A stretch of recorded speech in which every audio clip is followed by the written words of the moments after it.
नमस्कार दोस्तों, आज हम बात करने जा रहे हैं एक ऐसे पर्व की जो केवल त्योहार नहीं बल्कि सूर्य, प्रकृति और जीवन में बदलाव का प्रतीक है। जी हाँ, हम बात कर रहे हैं मकर संक्रांति की। क्या आप जानते हैं कि मकर संक्रांति हर साल लगभग एक ही तारीख को क्यों आती है और इस दिन तिल, गुड़, दान, स्नान और पतंग उड़ाने का क्या रहस्य है? तो वीडियो को अंत तक जरूर देखिए क्योंकि आज हम जानेंगे मकर संक्रांति से जुड़ी हर महत्वपूर्ण और रोचक जानकारी। पहला, मकर संक्रांति क्या है? मकर संक्रांति वह दिन होता है जब सूर्य देव धनु राशि से निकलकर मकर राशि में प्रवेश करते हैं। इस दिन से सूर्य उत्तरायण होते हैं, अर्थात सूर्य की यात्रा दक्षिण से उत्तर की ओर शुरू होती है। इस परिवर्तन को हिंदू धर्म में अत्यंत शुभ माना गया है। इसी कारण मकर संक्रांति को नए आरंभ, शुभता और सकारात्मक ऊर्जा का पर्व कहा जाता है। मकर संक्रांति कब और क्यों? अधिकांश हिंदू पर्व चंद्र कैलेंडर पर आधारित होते हैं, लेकिन मकर संक्रांति सौर कैलेंडर पर आधारित है। इसी कारण यह पर्व हर साल 14 या 15 जनवरी को ही आता है। यह विशेषता मकर संक्रांति को अन्य त्योहारों से अलग बनाती है। धार्मिक महत्व। शास्त्रों में कहा गया है कि मकर संक्रांति के दिन किया गया स्नान, दान और जप अक्षय पुण्य प्रदान करता है। इस दिन गंगा स्नान, सूर्य देव को अर्घ्य, तिल, गुड़, कंबल और अन्न का दान, इन सभी का विशेष महत्व है।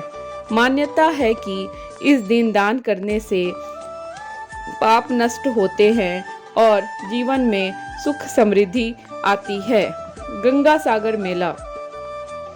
मकर संक्रांति पर गंगा सागर मेला लगता है, जो भारत के सबसे बड़े धार्मिक मेलों में से एक है। करोड़ों श्रद्धालु गंगा सागर में स्नान कर अपने जीवन को पवित्र मानते हैं। कहा जाता है, गंगा सागर में स्नान 1000 गंगा स्नान के बराबर पुण्य देता है। वैज्ञानिक महत्व। मकर संक्रांति का वैज्ञानिक महत्व भी उतना ही बड़ा है। इस समय सूर्य की किरणें पृथ्वी पर सीधी पड़ने लगती है, जो शरीर के लिए अत्यंत लाभदायक होती है। तिल और गुड़ शरीर को गर्म रखते हैं। विटामिन डी की प्राप्ति होती है। रोग प्रतिरोधक क्षमता बढ़ती है, यानी यह पर्व स्वास्थ्य से भी जुड़ा हुआ है। तिल गुड़ का महत्व। तिल और गुड़ केवल खाने की चीज नहीं बल्कि एक संदेश भी है।